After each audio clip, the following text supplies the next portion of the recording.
যে দেশে 17 বছর পড়ালেখা করার পর পড়ালেখার পাঠ চুকিয়ে চাকরির আবেদন করতে গিয়ে বেকার যুবককে শুনতে হয় অভিজ্ঞতা ছাড়া চাকরি দেওয়া হয় না, তখন প্রশ্ন জাগে 17 বছর পড়ালেখা না করে কোনো ওয়ার্কশপে কাজ শিখলেই তো হতো।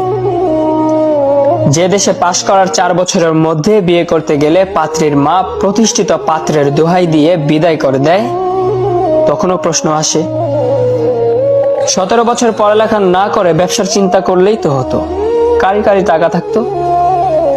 এ দেশে সার্টিফিকেট আর 2 টাকা পুরনো নোটের মধ্যে আদৌ কি কোনো পার্থক্য থাকছে?